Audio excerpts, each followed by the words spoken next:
Tô aqui com você, a sua companhia, né? Num Brasil agitado como a gente está vivendo, meu Deus do céu.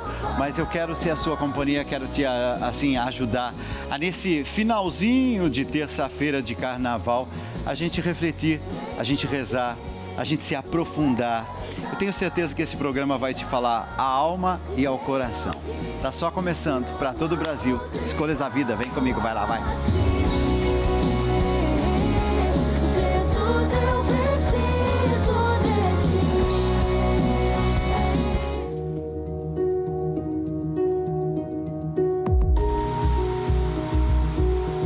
Dalcides, tenho um medo irracional de voar de avião.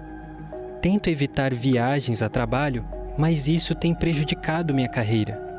Esse medo tem me paralisado de tal forma que, mesmo sabendo que é algo normal, eu não consigo controlá-lo. Como posso superar essa ansiedade e ter mais controle sobre isso? Rafael.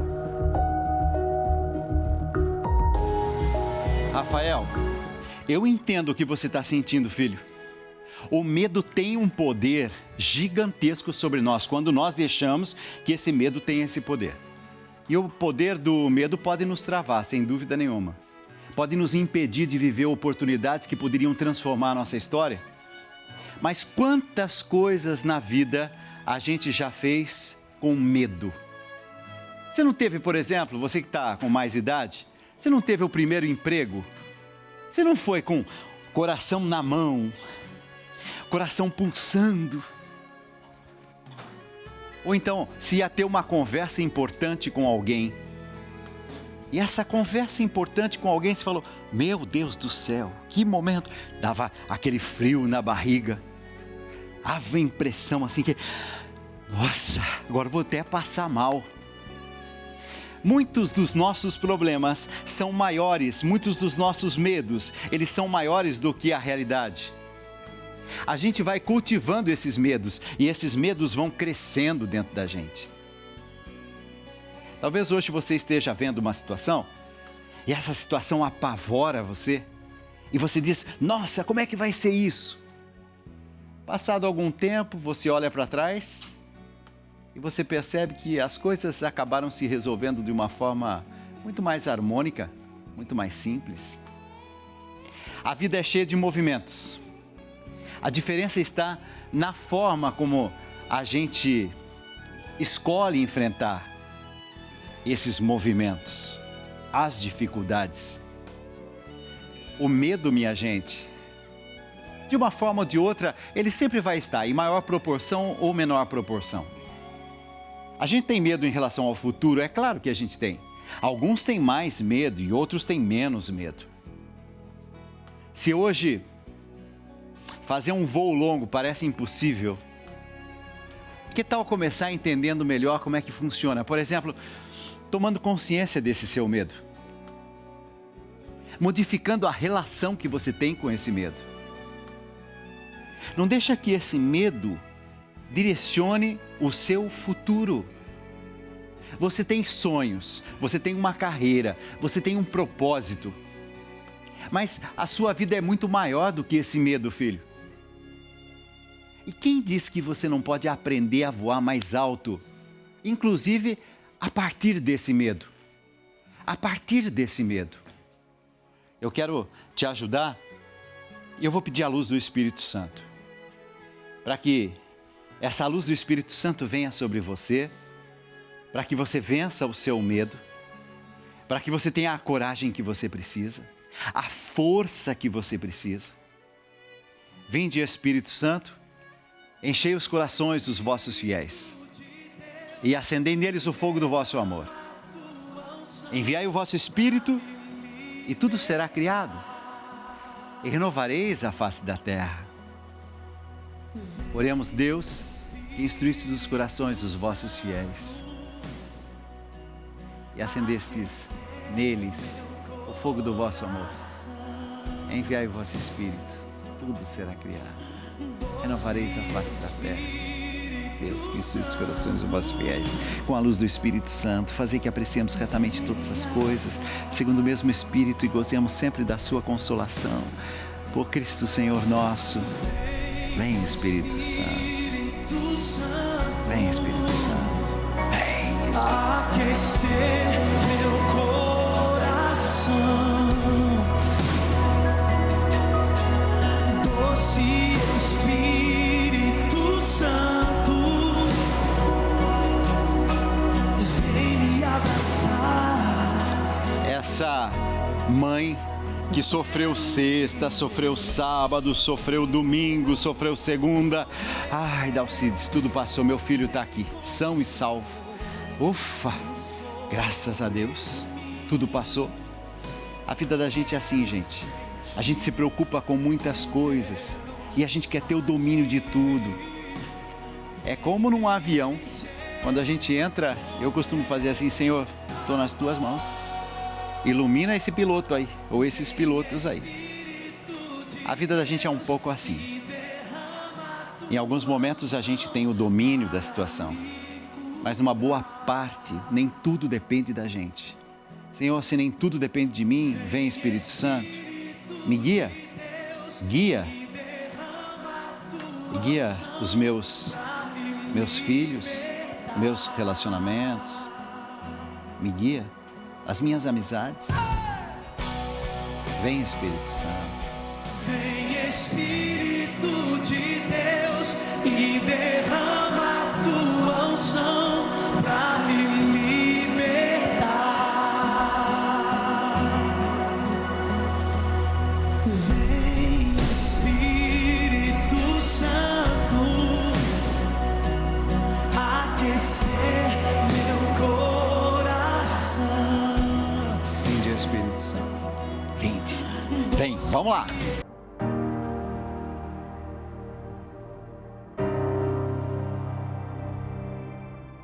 O dia havia apenas amanhecido e o agricultor solitário já capinava a lavoura.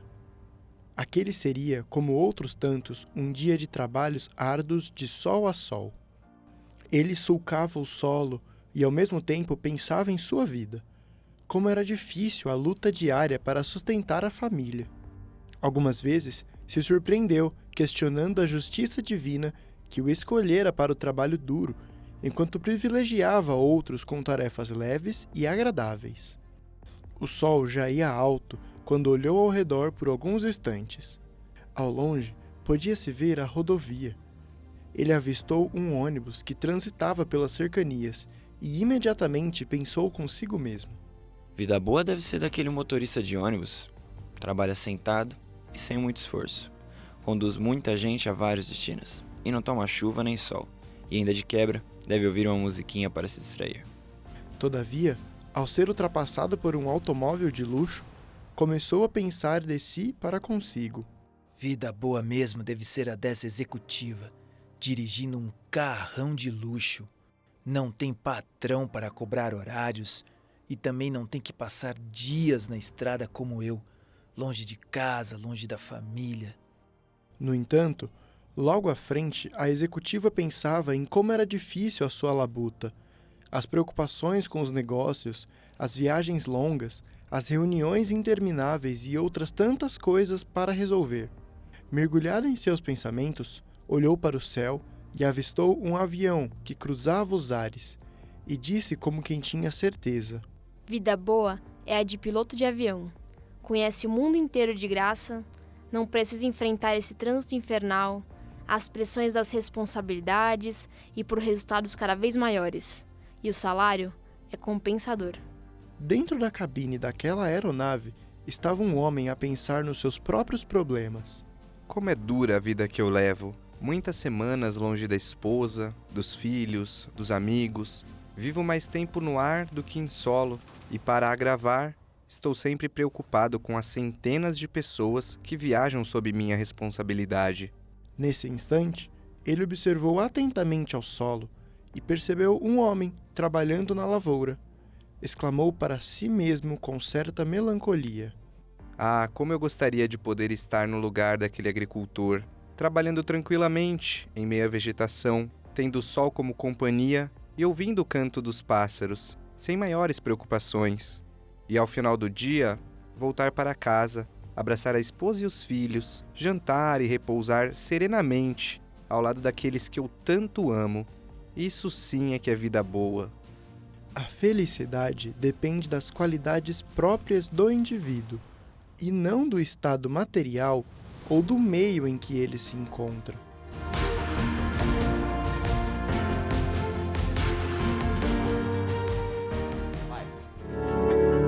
Vendo a multidão ao seu redor, Jesus deu ordem para atravessar para o outro lado do mar.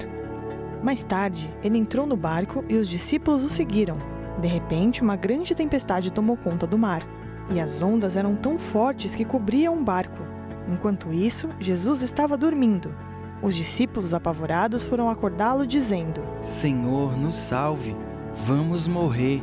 Então Jesus respondeu: Por que vocês estão com medo?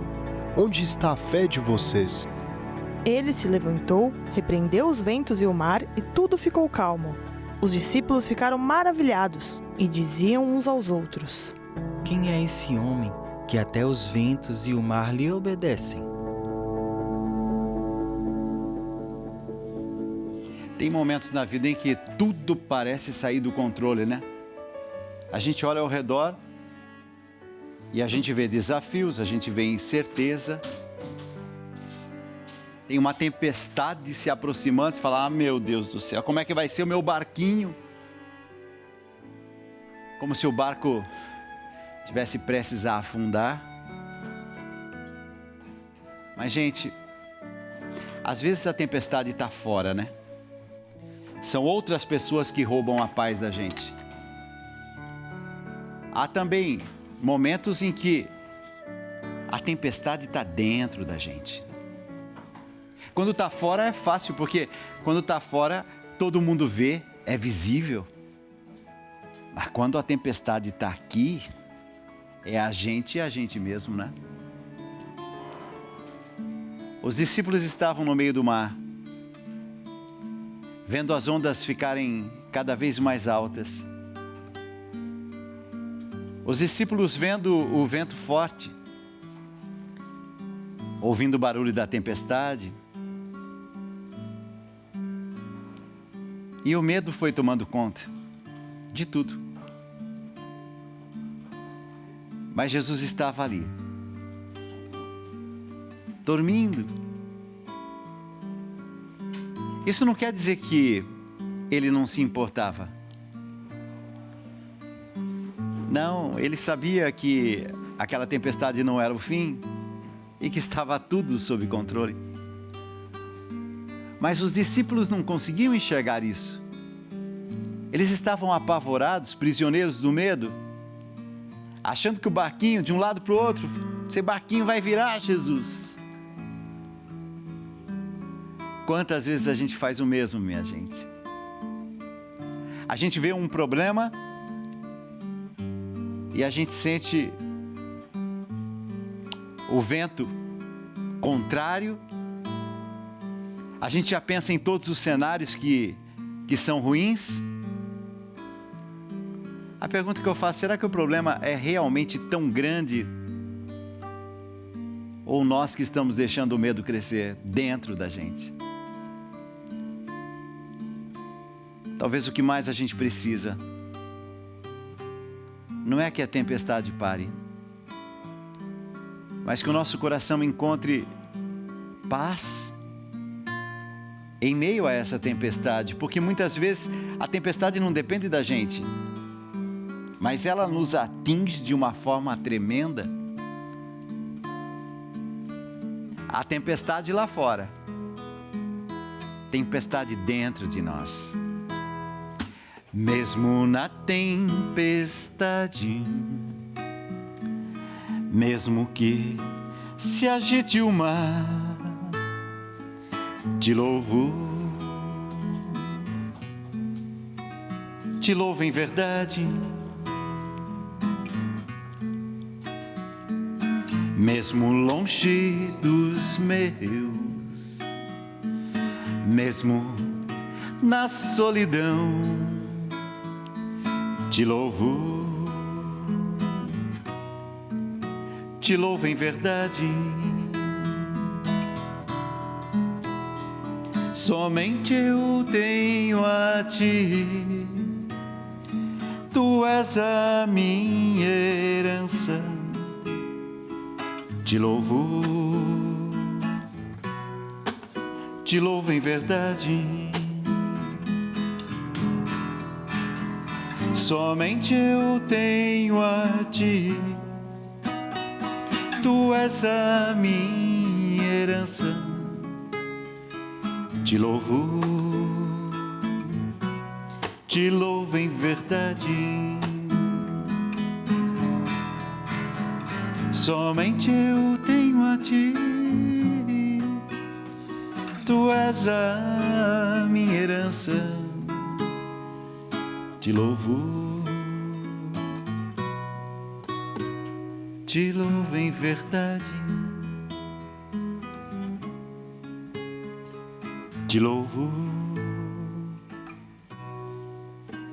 Te louvo em verdade.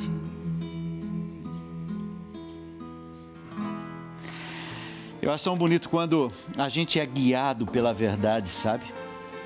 E a verdade que faz com que a gente não tenha medo. Ou melhor, que a gente supere o medo. Porque se você está na verdade, podem falar o que for. Não vai atingir você lá no mais profundo, no âmago. Pode ficar em paz. Tantas são as tempestades. Mas eu quero te dizer, não tenha medo. Ou melhor, não deixe que o medo sufoque você. Mas Dalcides fizeram isso. Tudo isso passa, filho. Só Deus permanece. Só Deus. Acalma minha tempestade, acalma o meu coração, devolve a paz que vem de ti, Senhor. Acreditar na recuperação é essencial. Ter confiança nos médicos, nos tratamentos e, acima de tudo, em si mesmo, pode influenciar diretamente nos resultados e até mesmo na cura de diversas doenças. A fé não é apenas um alívio para a alma, mas também um verdadeiro suporte para o corpo. Ela fortalece a imunidade, melhora a resposta ao tratamento e auxilia no combate à depressão, ansiedade e distúrbios do sono. Estudos mostram que a espiritualidade promove bem-estar psicológico, reduz comportamentos autodestrutivos e incentiva hábitos mais saudáveis, criando um ambiente propício para a recuperação. Além disso, a fé tem impacto positivo na saúde do coração, na recuperação de doenças graves e na qualidade de vida dos pacientes. Muitos testemunham que a esperança e a confiança em Deus lhes deram força para enfrentar momentos difíceis e superar desafios aparentemente impossíveis. Diante de um diagnóstico difícil, não se entregar ao desânimo faz toda a diferença. Cultivar a esperança, manter o otimismo e agir com determinação são passos fundamentais para superar desafios. A fé nos lembra que a cura nem sempre acontece apenas no corpo, mas também na alma, trazendo paz, força e um novo sentido para a vida.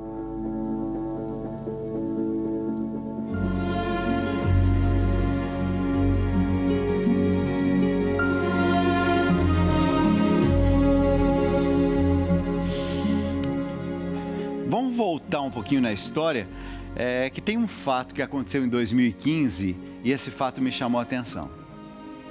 Mais de 1 milhão de pessoas reunidas no Equador, sob um sol, estilo esse sol que a gente está tendo em algumas regiões do Brasil. E não era só o clima escaldante, não. Era o fogo da fé, alimentado pelas palavras do Papa Francisco. E naquele dia, em 2015, eu me lembro como se fosse hoje, o Papa Francisco lembrou algo essencial. Ele disse assim: Maria não é uma figura distante nos altares, mas uma mãe presente, que acolhe, que levanta, que ama. E eu fiquei pensando, Maria é uma figura presente. Presente na minha vida. Talvez você esteja passando por dificuldades na sua família, nos seus relacionamentos, relacionamentos desgastados, palavras não ditas, feridas abertas que parecem que não cicatrizam nunca. A verdadeira família não é uma família perfeita. mas é a família que persevera. Assim foi no Calvário, quando Jesus nos deu a sua própria mãe. Maria não julga, Maria não condena. Ela cuida, ela intercede, ela segura nas nossas mãos. E o Papa, em 2015, mostrou isso com gestos simples, com palavras que tocam a alma. O Papa, em 2015, disse assim: Deus transforma até aquilo que nos assusta em milagres. E os milagres não acontecem apenas nos altares, disse o Papa, mas os milagres acontecem dentro do coração da gente. No abraço de uma mãe, os milagres acontecem naquele coração que se sente sozinho e num determinado momento se sente acolhido, abraçado por Deus. E o Papa dizia assim: pensa na sua vida. Quem está precisando do seu perdão? Talvez seja a hora de você pegar um telefone aí, fazer uma ligação, dar um passo na direção de alguém. Isso é cura. Que as palavras de Papa Francisco continuem ressoando. Perdão, cura. Nossa Senhora caminha ao nosso lado. E é por isso que eu digo: mãe, intercede junto ao teu filho Jesus. Eu preciso de cura. Jesus, filho de Davi, me cura. És o santo de Israel. Diante de ti a tempestade se cala. Meu Deus, honra minha fé. Jesus, filho de Davi, me cura. Você vai sentir uma paz interior, uma força interior. Esse programa ele tem essa característica, né? De ir cuidando dos corações que mais precisam.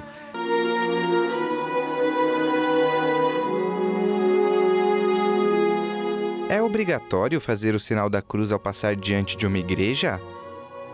Nos tempos de Jesus, a cruz era um instrumento de suplício que, não bastasse o sofrimento cruel que infligia ao condenado, indicava a infâmia do crime dele. Os condenados à cruz eram pessoas que tinham a repulsa de toda a sociedade. Pois bem, o doce Jesus, o manso Cordeiro de Deus, depois de um julgamento iníquo, mentiroso, marcado pelo ódio, carregou sua cruz morro acima, foi nela pregado e nela morreu. E na morte de Jesus, no sangue derramado por ele, fomos todos lavados dos nossos pecados. Aquele instrumento de tormento tornou-se sinal de libertação, de instrumento de morte tornou-se instrumento de vida. Não é à toa que, quando vamos pelos caminhos e estradas do mundo e encontramos uma cruz, nos lembramos: aqui morreu uma pessoa que foi salva pela cruz de Jesus. Nos cemitérios, a mesma coisa. A cruz no túmulo indica: aqui está sepultado um discípulo de Jesus. A cruz no topo dos templos nos diz: aqui se reúnem aqueles que aceitam Jesus, o Salvador, morto na cruz e ressuscitado pela salvação do mundo.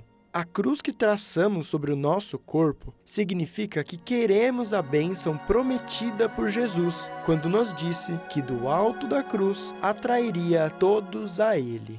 Fazer o sinal da cruz ao passar diante de uma igreja é um gesto bonito de piedade, só isso. E não se trata de um gesto obrigatório. O sinal da cruz perde todo o sentido quando o fazemos sem pensar no seu profundo significado. Vamos lhe dar sentido, pensando em tudo que Jesus fez, carregando a nossa cruz. E se daí nos decidirmos a carregar as cruzes uns dos outros, aí estaremos entendendo mesmo o significado da cruz e vivendo a espiritualidade da cruz.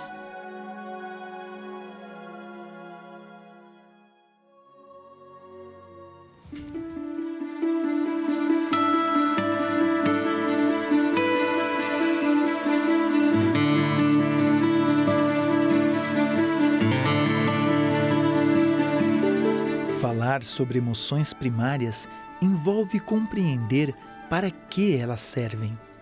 Desde que nascemos, estamos habilitados a expressar e a reconhecer essas 5 principais: raiva, medo, nojo, alegria e tristeza.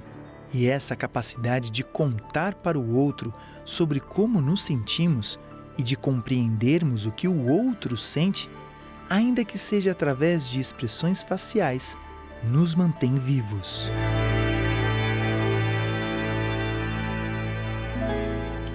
É isso aí. Sentir é parte de quem nós somos. Deus nos criou com emoções. E cada emoção tem um propósito. Às vezes eu sinto raiva. Você sabe que a raiva, ela nos alerta sobre algo que precisa ser resolvido. Medo. Medo nos protege. Alegria. A alegria nos impulsiona. A tristeza. Tristeza nos ensina a valorizar o que realmente importa. Mas a grande questão não é só aquilo que nós sentimos, mas o que a gente faz com aquilo que a gente sente. O problema, minha gente, é que muitas vezes a gente deixa que a raiva nos domine, que o medo nos paralise, que a tristeza nos afaste dos outros. Mas olha que interessante, Jesus também sentiu tudo isso. E diz o texto bíblico, Jesus chorou, Jesus sentiu angústia, Jesus ficou indignado, mas ele nunca foi refém das próprias emoções. Ele usou cada sentimento para amar mais, para se entregar mais, para cumprir a sua missão. Então a pergunta que eu faço hoje para você: o que é que você tem feito com as suas emoções? Elas têm aproximado ou te afastado de Deus? Ela tem aproximado ou te afastado das outras pessoas? Sentir é humano, minha gente. Não há nenhum problema, me ensinou um padre bem idoso certa vez. Não há nenhum problema em sentir, Dalcides. Mas a gente tem que escolher o que a gente faz com esse sentimento. E isso é importante a gente pedir, nessa hora é importante a gente pedir a iluminação divina. Eu comecei o programa pedindo a luz do Espírito Santo. Se você está tomado pela raiva agora, peça a luz do Espírito Santo para que essa raiva aos poucos vá se diluindo dentro de você e que essa raiva vá se transformando em calma, em serenidade. Assim como aquele sal que está nas mãos, você coloca numa lagoa, pronto, vai sendo dissolvido. Aí você pode até beber a água da lagoa, você nem vai sentir aquele sal. Tem gente que está triste agora. A tristeza é importante porque a tristeza nos lembra a alegria também. O outro lado da tristeza é a alegria. Nós não teríamos consciência da importância da alegria se a gente não tivesse alguns dias de tristeza. Então está tudo certo. Eu só não quero ser dominado pela tristeza, porque diz a palavra de Deus, a tristeza já matou a muitos. Eu peço, Senhor, me ilumina, me coloca em pé, Senhor. Me ajuda a vencer as tempestades. Eu creio e tomo posse dessa palavra. Amém. Quando eu senti medo de seguir, disse prossiga, eu te fiz pra ser um vencedor. Desde então eu nunca mais me limitei. Guardei no coração as palavras de Deus. Descobri que os planos dele para mim são muito maiores que os meus. Uma paz. Sabe que quando termina o programa, eu vou lá para a capela, eu me coloco em oração, né? E faço isso com muito amor, com muito carinho, com muita verdade. Vem comigo. Sou missionária hoje do Éfata, que é a missão da cantora católica Adriele Lopes, né? Sou missionária de vida. Hoje deixei minha casa, minha vida, para poder realizar a missão, né? onde Deus nos chamou a realizar algo mais nessa nação, né, na nossa vida. Eu estava num casamento, isso aconteceu no dia 16 de abril deste ano, no Rio de Janeiro. E estava com a Adriele, com mais uma missionária, e eu comecei a sentir fortes dores no estômago, e muita dor. Foi piorando, foi piorando. Eu olhei para a Adriele e ela falou assim, não, vamos embora, né? Tomei uma medicação ali e voltamos para São Paulo. E quando eu cheguei lá, eu já estava assim, em sepse, porque eu fiz a tomografia e aí a apêndice rompeu. Como ela rompeu, também perfurou o intestino. Então, tudo que estava no intestino extravasou, né? E acabou dando essa sepse. Fui encaminhada para a UTI e logo que o médico avaliou a tomografia, ele simplesmente olhou para mim e falou assim, eu vou abrir a sua barriga, mas é para salvar a tua vida. Durante a cirurgia, eu tive uma instabilidade muito grave. Eu quase morri na mesa de cirurgia. Quando eu saí de lá, eu saí com drogas altíssimas, com noradrenalina para manter pressão, sedativos. E fui para o leito de UTI já bem grave. Eles falaram que achavam que eu não ia resistir, que eles estavam fazendo o possível e era isso. E até a Adriele, como minha fundadora, falou, que bom, se vocês estão fazendo o possível, o impossível Deus fará. E ali começou a batalha, né? De oração de terço, o padre foi da unção dos enfermos. Minha mãe muito presente, o tempo todo rezando. Fui coberta de oração. E durante a madrugada, a Adriele sempre estava comigo. E ela colocava o programa do Dalcides para eu ouvir. E toda vez que ela colocava, eu tinha reações, o meu corpo reagia. Batimento cardíaco, eu queria levantar, responder, abertura de olho, tentando, né? Todas as vezes que ela colocava. E aqui ele orando por mim, rezando por mim, pedindo a intercessão de Nossa Senhora pela minha vida. E as orações chegaram. Depois de uma semana em coma, eu comecei a responder muito bem, saí do coma. Começou aí a minha luta pessoal, né? Porque foi difícil. E passaram-se semanas, fui me recuperando e tive alta do hospital. E quando a Adriele comentou comigo que ela colocava o programa do Dalcides para eu ouvir e que eu correspondia, o meu coração encheu de grande gratidão a Deus, né? Porque eu sei que a intercessão daqui chegou lá no hospital, chegou na minha vida, né? E que se eu estou aqui, eu devo a Deus primeiramente, mas a tantos irmãos que se levantaram em batalha, mesmo sem me conhecer, né? Mesmo sem saber quem eu era, né? Rezaram por mim, cuidaram de mim. E eu só tenho a agradecer a Deus, porque a partir daqui eu fui alcançada. Os médicos falaram muito que era um milagre. O médico que fez minha cirurgia, 2 vezes ele entrou chorando no quarto. Ele pegava a minha mão e falava assim, menina, quem te viu, quem te vê. No dia da minha alta, o médico virou para mim e falou assim, olha, eu achei que não seria possível te dar alta. E foi tudo muito antecipado. Sei que eu sou um milagre.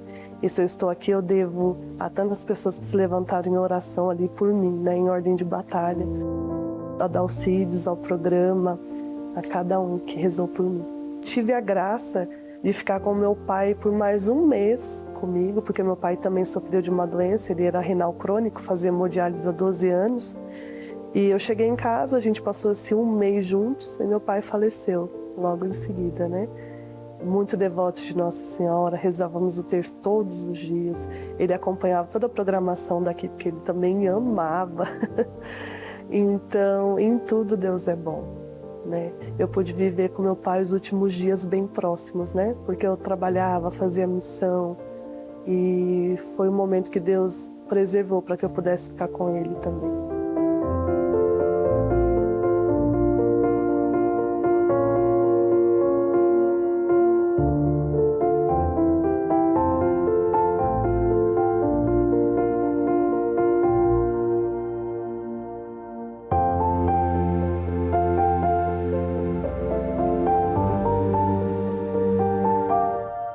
O programa está terminando, só quero dizer uma coisa, hein? Viva a Vida tá realmente muito especial. eu quero que você participe junto comigo às 8h30 da noite, toda terça-feira, e reapresentação todo domingo. Olha aí, ó. Eita, Joana veio participar. Só grandes nomes, hein, minha gente? E ó, grandes talentos por esse Brasil afora. Fique na paz, aproveite, descanse e ó, bom recomeço para todos nós. Tchau.